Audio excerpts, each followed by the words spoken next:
100కు పైగా దీర్ఘకాలిక సమస్యలకు ఎటువంటి ఆపరేషన్ దుష్ప్రభావాలు లేకుండా హోమియోపతి చికిత్స.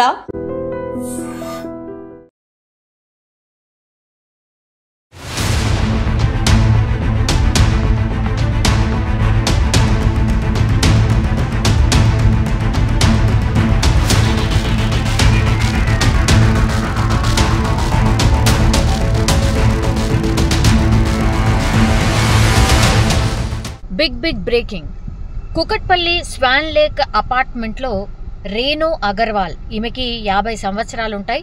సో ఈ మహిళని అత్యంత దారుణంగా హత్య చేశారు. 2 వ్యక్తులు ఆమెను అంటే తాళ్లతో కట్టేసి అండ్ ఇంట్లో ఉన్నటువంటి కుక్కర్తోనే గట్టిగా తలపై బాది క్రూరంగా హత్య చేశారు. అయితే ఇది 13th ఫ్లోర్ అంటే 13వ అంతస్తులో, ఇది గేటెడ్ కమ్యూనిటీకి సంబంధించిన నివాసం ఇది.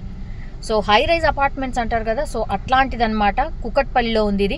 13వ అంతస్తులో ఇప్పుడు ఈ బాధితురాలు రేణు అనే ఆమెని అత్యంత దారుణంగా హత్య చేశారు. వారం క్రితమే, అంటే అనుమానం ఎవరిపైన అంటే వారం క్రితమే ఇంట్లో పనికి ఒక జార్ఖండ్కి చెందినటువంటి వ్యక్తి చేరినట్టుగా చెప్తున్నారు. అంటే వారం లేకపోతే 11 రోజులు అయ్యింది అంతే. ఆ వ్యక్తిని కొత్తగా పనిలో చేర్చుకున్నారు. అతనితో పాటుగా మరో వ్యక్తి కూడా అనుమానాస్పదంగా మనకు కనిపిస్తోంది. సీసీ కెమెరా ఫుటేజ్లో కూడా స్పష్టంగా కనిపిస్తున్నారు.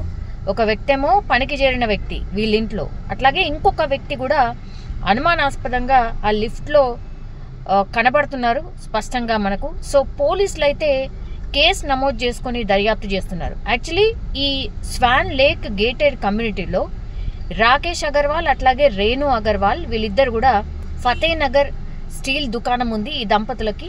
అయితే ఈ రాకేష్ అగర్వాల్ అట్లాగే ఆయన కుమారుడు ఎవరైతే ఉన్నారో శుభం కూడా, వీళ్ళిద్దరూ స్టీల్ దుకాణం నిర్వహిస్తూ ఉంటారు ఫతేనగర్లో. వాళ్ళిద్దరు కూడా రోజులాగానే షాప్కి వెళ్ళిపోయారు. వీళ్ళకు ఒక కుమార్తె కూడా ఉంది. ఆమె ఇక్కడ చదువుకోదు, ఆమె వేరే రాష్ట్రంలో చదువుకుంటోంది. అయితే రేణు అంటే ఇప్పుడు ఎవరైతే చనిపోయిందో ఈమె మాత్రమే ఒంటరిగా ఇంట్లో ఉంటుంది. సో అదే కమ్యూనిటీలో నివాసం ఉండేటటువంటి బంధువులు ఎవరైతే ఉన్నారో వాళ్ళు ఈ జార్ఖండ్కి చెందినటువంటి రోషన్ అనే వ్యక్తిని పనిలో పెట్టుకున్నారు. ఆయన 9 ఏళ్ళుగా ఇక్కడే పనిచేస్తున్నాడు. అయితే రోషన్ ద్వారానే ఇంకొక వ్యక్తి హర్ష్ అనే వ్యక్తిని జార్ఖండ్కి చెందిన అతన్ని తీసుకొచ్చి వీళ్ళింట్లో మొన్న ఒక వారం 10 రోజుల కిందటనే పనికి కుదుర్చిండు. సో అతను కూడా తన గ్రామానికే చెందినటువంటి వ్యక్తి కాబట్టి 9 ఏళ్ల నుంచి ఇక్కడే పనిచేస్తున్నారు కాబట్టి నమ్మకంగా ఉంటారు అన్న భావంలో వాళ్ళు పనికి పెట్టుకోవడం అయితే జరిగింది. అయితే ఎప్పట్లాగానే అంటే నిన్న ఈ రాకేష్ అట్లాగే శుభం అంటే తండ్రి అట్లాగే కొడుకు వీళ్ళిద్దరు కూడా షాప్కి వెళ్ళిపోయినరు. ఇంట్లో రేణు ఒక్కరే ఉన్నారు. సాయంత్రం 5 అవుతోంది. భర్త అట్లాగే ఈ కుమారుడు ఎవరైతే షాప్కి వెళ్ళారో ఆమెకు చాలా టైమ్స్ కాల్ చేశారు, అయినా ఆమె పిక్ చేయట్లేదు. దీంతో వాళ్ళకి అనుమానం వచ్చింది. 5 గంటల నుంచి 7 గంటల ప్రాంతం వరకు కూడా ఎన్నిసార్లు ఫోన్ చేసినా ఆమె తీయట్లేదు. దీంతో రాకేష్ 7 గంటల ప్రాంతంలో ఇంటికి వచ్చిండు.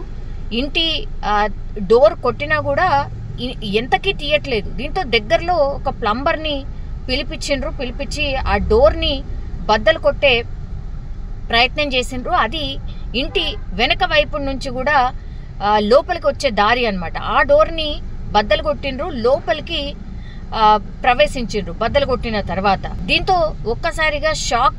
ఎందుకంటే వాళ్ళు ఎక్స్పెక్ట్ చేయనటువంటి సంఘటన. బికాజ్ రాకేష్ ఇంట్లోకి వెళ్ళగానే హాల్లో టోటల్గా రేణు, ఆమె కాళ్ళు చేతులు కట్టేసున్నాయి, పూర్తిగా రక్తపు మడుగులో పడి ఉంది. తల అండ్ ఆమె శరీర భాగాలపై తీవ్ర గాయాలున్నాయి. అక్కడ చనిపోయినట్టుగా స్పష్టంగా కనిపిస్తోంది. మరి ఎన్ని గంటలకు జరిగిందో ఏంటో తెలియదు కానీ వెంటనే పోలీసులకు సమాచారం ఇచ్చిండ్రు, దర్యాప్తు స్టార్ట్ చేసిండ్రు. సో ఇదంతా ఎందుకు జరిగింది ఏంటి అనేది కూడా పోలీసులు కేసు నమోదు చేసుకొని దర్యాప్తు చేస్తున్నప్పుడు ఇంతకుముందు నేను చెప్పినట్టుగా ఈ హర్ష్ అట్లాగే రోషన్, అంటే ఈ రోషన్ ఆల్రెడీ 9 ఏళ్ళుగా ఉంటున్నాడు. హర్ష్ని జార్ఖండ్ నుంచే రీసెంట్గా పిలిపించిండు, వీళ్ళింట్లో పనికి కుదిర్చిండు.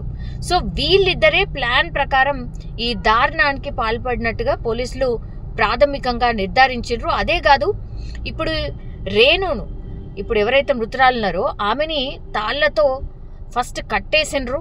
అట్లాగే ఇంట్లో డబ్బులు ఎక్కడున్నాయి, నగలు ఎక్కడున్నాయి, ఇవన్నీ చెప్పాల్సిందిగా చిత్రహింసలు పెట్టిండ్రు, కొట్టిండ్రు, తర్వాత బెదిరించిండ్రు, ఇవన్నీ చేసిండ్రు. అట్లాగే తాళ్లతో కట్టేసిర్రు.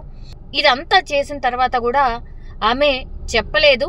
దీంతో ఆ ఇంట్లోనే ఉన్నటువంటి కూరగాయల కత్తు ఏదైతే ఉంటుందో ఆ కత్తిని తీసుకొచ్చి ఆమె గొంతు కోసిరు. అట్లాగే ఇంట్లో ఉన్నటువంటి కుక్కర్తోనే ఆమె తలపై గట్టిగా కొట్టారు. దీంతో అక్కడే స్పాట్లో చనిపోయినట్టుగా పోలీసులు అయితే నిర్ధారిస్తారు. సో వీళ్ళు ఆ తర్వాత మరి ఎట్లా ఎస్కేప్ అయినరు ఏంటి అని చూసినప్పుడు ఈ ఇంట్లో లాకర్లు ఏవైతే ఉంటాయో వాటన్నిటిని పగలగొట్టేసిర్రు. అందులో ఉన్నటువంటి డబ్బు, నగలు ఇవన్నీ కూడా దర్జాగా ఇంట్లో ఉన్నటువంటి సూట్ కేసులోనే సర్దుకొని వెళ్ళిపోయినట్టుగా సీసీ కెమెరాలో కనిపిస్తోంది. అట్లాగే ఎవరైతే వీళ్ళిద్దరున్నారో ఖాళీ చేతులతోనే లోపలికి వచ్చిర్రు, కానీ సూట్ కేసులతో బయటికి వెళ్ళినట్టుగా సీసీ కెమెరాలో స్పష్టంగా రికార్డ్ అయింది. హత్య అనంతరం ఈ నిందితులు ఎవరైతే ఉన్నారో వాళ్ళు ఇప్పుడు రక్తపు మరకలు అన్నీ, ఇప్పుడు ఆమెను చంపినప్పుడు రక్తపు మరకలు అన్నీ ఉంటాయి కాబట్టి ఆ బట్టలన్నీ కూడా ఆ ఇంట్లోనే అక్కడే పడేసి మళ్ళగా ఆ లోపల అంటే అక్కడే ఆ ఇంట్లోనే స్నానం చేసి వేరే దుస్తులు వేసుకొని దర్జాగా వెళ్ళిపోయినట్టు స్పష్టంగా సీసీ కెమెరాలో కనిపిస్తోంది. అట్లాగే ఇదంతా జరిగిన తర్వాత కూడా మళ్ళీ ఇంటికి తాళం వేసేసి ఇప్పుడు ఎవరిదైతే లూటీ చేసిర్రో, హత్య చేసిర్రో ఆ కుటుంబానికి సంబంధించిన స్కూటీ పైనే వీళ్ళిద్దరూ పరారైనట్టుగా పోలీసులు అయితే నిర్ధారించినటువంటి పరిస్థితి అయితే కనిపిస్తోంది. సో పక్కాగా రెక్కి నిర్వహించి ఎవరుంటారు, ఎప్పుడు ఉంటారు, ఏం చేయొచ్చు, ఎట్లా దోపిడీ చేయొచ్చు, ఎట్లా ఎస్కేప్ అవ్వచ్చు అనేది కూడా పూర్తిగా స్కెచ్ ప్రకారమే ఇదంతా చేసినట్టుగా పోలీసులు అయితే భావిస్తున్నారు. వెంటనే పోలీసులు 5 బృందాలుగా ఏర్పడి ప్రస్తుతం నిందితుల కోసం అయితే గాలిస్తూ ఉన్నారు. అయితే ఈ ఘటనతో ఒకసారిగా ఈ గేటెడ్ కమ్యూనిటీ చాలా సెక్యూర్డ్గా ఉంటుంది. అందుకే చాలా మంది గేటెడ్ కమ్యూనిటీ ఉండడానికి ఇష్టపడుతూ ఉంటారు. అట్లాంటిది ఇప్పుడు గేటెడ్ కమ్యూనిటీ కూడా సేఫ్ కాదా అనే ప్రశ్న తలెత్తోంది. బికాస్ అక్కడ ఉన్నటువంటి వాళ్ళందరూ కూడా భయపడిపోతున్నారు. ఇదేంటి 9 ఏళ్లుగా ఉన్నటువంటి ఈ వ్యక్తే ఇంత దారుణంగా నమ్మకంగా ఉండి హత్య చేయడం ఏంటి అనేది కూడా పెద్ద ఎత్తున చర్చ అయితే నడుస్తోంది.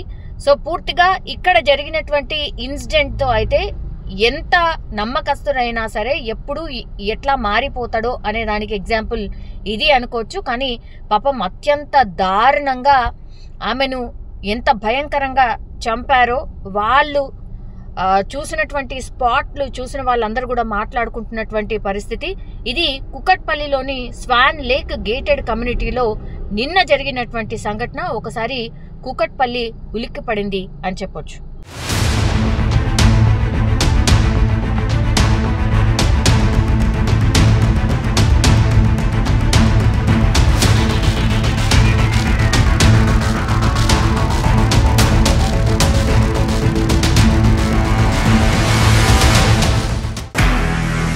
నిజంగా ప్రస్తుతం ఉన్నటువంటి సమాజం దేనికి ప్రయారిటీ ఇస్తుంది? ఆర్థిక సంబంధాల చుట్టూ మాత్రమే తిరుగుతుంది.